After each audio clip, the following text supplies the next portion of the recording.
When I was younger, you know, in my 20s, months ago now, I always fancied having the powers of ESP.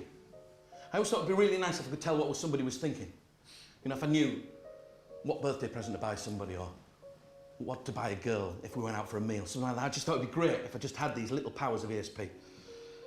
And I looked and looked and I searched and searched to try and find out how I could do it. And I had no idea. Until one Sunday night, I was falling asleep in bed, I was just reading a magazine, and right at the back I saw a little advert in the back of the magazine. It said, learn the powers of ESP. I thought, that's a coincidence. How did they know? It said you had to ring this phone number, so I rang this phone number, and apparently I had to go to New York. I had to go to New York, and I had to spend 3 years in New York studying under a man called Professor Hoffman. It was a difficult job, he was a heavy man. All I had to do is study for 3 years. And during that 3 years, I had to I had to do something that's difficult to say. I had to correctly predict a playing card that somebody was thinking of 3 times in a row. If I managed to do it 3 times in a row, I was going to get the commemorative wallet from the ESP testing laboratories in Lexington, New York.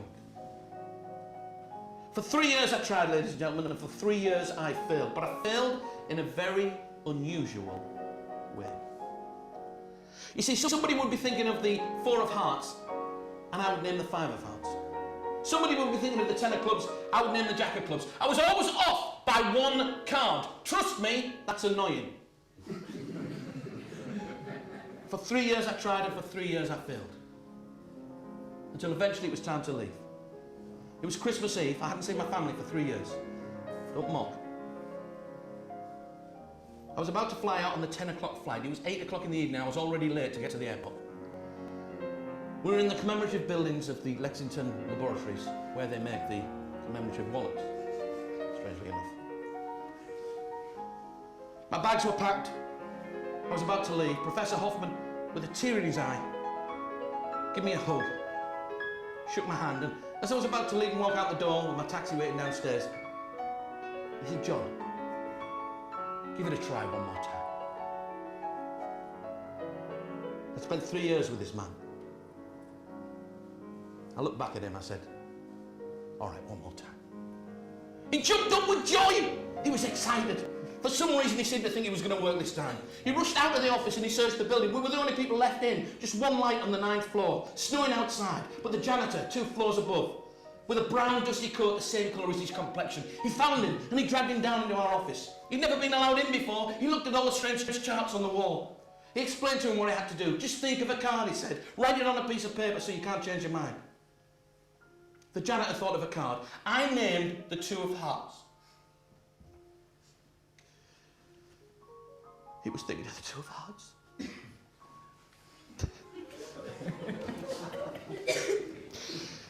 It was the first time in 3 years I'd ever got even one right. I would have been having to stop right there. But no, Professor Hoffman, he was keen. He rushed downstairs. He searched up and down the streets, found a little old lady with her hands full of shopping bags. The last shop before Christmas. He brought her upstairs in the lift. He wasn't cruel. He sat her down in a chair and gave her a hot cup of coffee. She was a bit bewildered, a bit bemused. She kept giggling to herself. She thought it was exciting. He said, think of a card. She thought of the 4 of diamonds. I named the 4 of diamonds. I just had to do it one more time if I was going to win the commemorative wallet from the ESP testing laboratories in Lexington, New York. He went downstairs again and took the lady down with him. He looked around the streets and found the taxi driver that was waiting for me. A tall, retired basketball player, just driving a taxi in his spare time. He brought him upstairs, a big Jamaican smile on his face. Not Professor Hoffman, the other fella. He brought him through the door, he banged his head, he sat him down in a chair. He explained what was to happen. The man thought of a card. I said the jack of clubs. He was thinking of the jack of clubs. And because of that, I got the commemorative wallet from the ESP testing laboratories in Lexington, New New York. Thank you.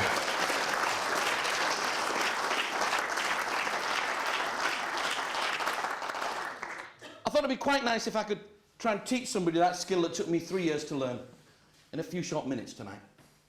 And what I've actually done is I've actually placed a card in my wallet. I'm going to try and transmit that card to somebody in the audience. I'm going to try and transmit that card to you, sir. What's your name? Paul. Paul, wonderful. Paul, I'm going to try and transmit the card to you. We're going to do it a section at a time. First thing I'm going to do is I'm going to try and transmit the colour of the card to you. All right?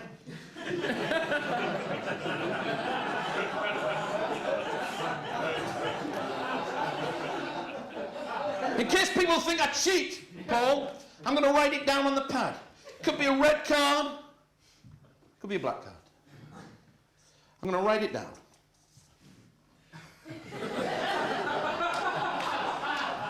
Be perfectly honest, Paul. You may be picking up mild vibrations, I don't know. We all start somewhere. Do you think the card I've got in my wallet is a red card or a black card? Black. You think it's a black card? No, it's actually a red card, Paul. But Paul, don't panic. You were only off by 1. That's how I started! Paul, you didn't get the colour. I did say it was a red card. I'm going to try and transmit the suit for you. It could be a heart or it could be a diamond. Concentrate very, very hard on whether you think it's a heart or a diamond. Don't let me influence you.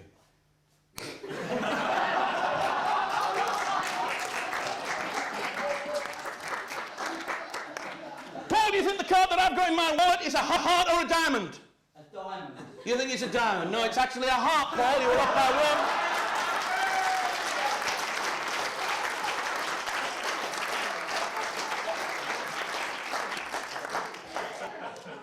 You're obviously not picking up these subtle little things that are coming through, Paul, so I'll forget writing it down, okay? What I'm going to ask you to do now is just to try and think of the value of the card. I've told you it's red, I've told you it's a heart, but it could be anything from an ace through to a king. It's not an ace, that would be ridiculous, too easy. Also, it's not in the wallet. So, Paul, don't mess me about. Took me 3 years to get as far as you've got now. What card do you think is in the wallet? 7. 7 of hearts. Watch carefully, ladies and gentlemen. He said the 7 of hearts. And inside the wallet there is indeed 1 card and 1 card only, and that card happens to be the 6 of hearts. No, you were off by 1, Paul. But what's strange is this time I did actually know that you would be off by 1. Thank you. Thank you.